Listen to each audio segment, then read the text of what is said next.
This is a war of annihilation, says the United States. Raqqa is the battleground and the victim. These are Western coalition bombs targeting the fighters of the so-called Islamic State. More than 5,000 hit Raqqa last month alone. An entire city has become a no man's land. Mile after mile, there's no life, no people. For years, IS terrorised and controlled these streets. Now, hundreds of those who called Raqqa home have been killed by coalition bombs meant to free them. The US-led mission disputes the figure and says that this is the most precise bombing campaign in history. They may be young and their army new, but the men of the Kurdish-led Syrian Democratic Forces are winning. IS promised a new empire would grow here. Instead, the corpses of its fighters fill the gutters. First Mosul, now Raqqa. The caliphate is already dead. Nearby, another corpse rots, likely caused by a drone strike.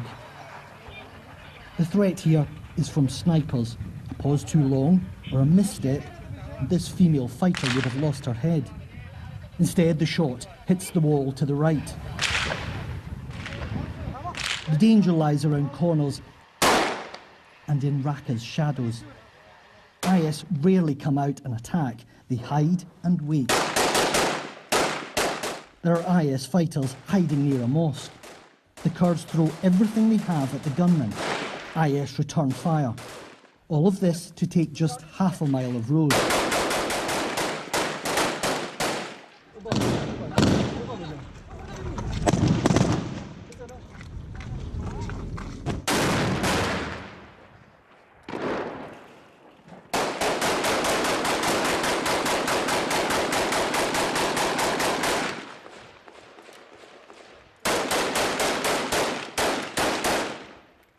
When all else fails,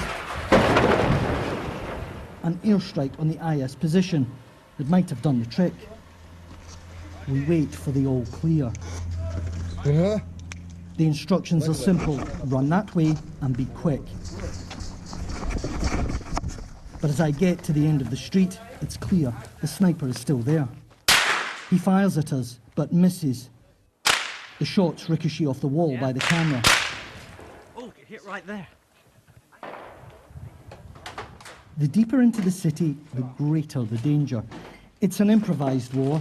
Here, Arab fighters have salvaged an IS armoured car. Like a prehistoric beast, it lumbers through a ruined landscape.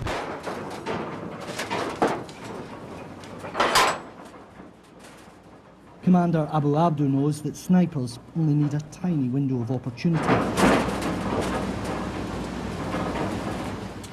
Even in captured ground, there's always the risk that IS will appear from behind. They've dug tunnels all over the city. The steel flanks of the armoured shield us through yet another sniper alley. Run.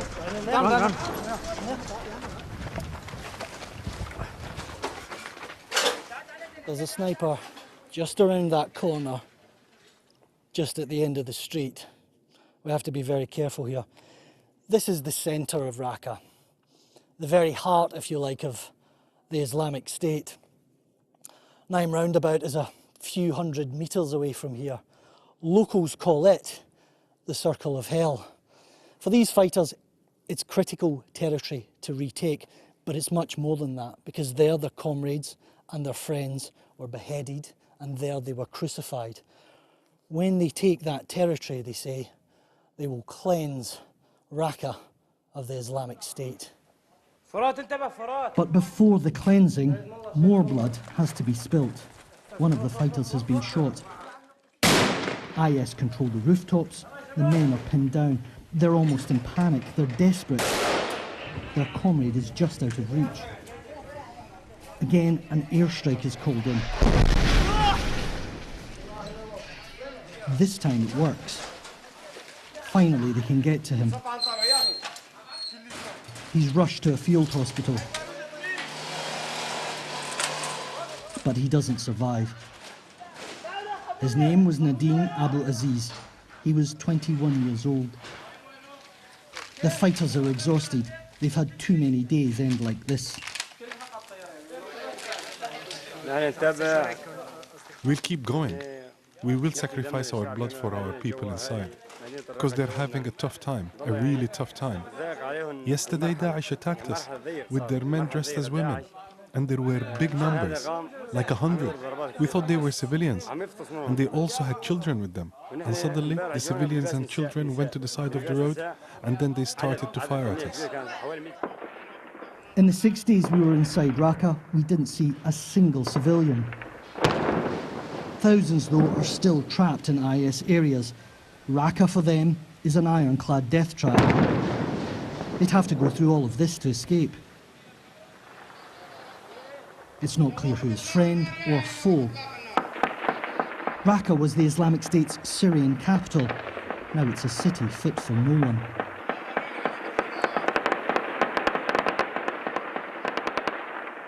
Quentin Sommerville, BBC News, Raqqa. Well, Quentin has now travelled from Raqqa to Beirut and he joins us now. Quentin, can we talk about what happens next to civilians that you mentioned there in Raqqa and for the forces of so-called Islamic State? Well, Hugh, as we said in the report, we saw no civilians inside Raqqa, but one man I met outside, he was an engineer, he spoke English, and he said, Raqqa is paying the price for the world. People will return to that city, but when they do, they'll ask the question, did so much of it have to be sacrificed to defeat the Islamic State? The so-called Islamic State won't last there for much longer. They're surrounded, they're losing fighters at a tremendous rate. As many as 30 of them were killed today in a counter-attack. And all across their former caliphate, in Iraq and Syria, they're down to a few towns and cities. To all intents and purposes, Hugh, the caliphate is dead. But their leadership's still intact, and their ability to carry out attacks and inspire attacks in Britain and in Europe, well, that still exists. And that Islamic State won't easily be bombed out of existence. Quentin, thanks very much again. Quentin Sommerville, our correspondent in Beirut, having been reporting for us in Raqqa.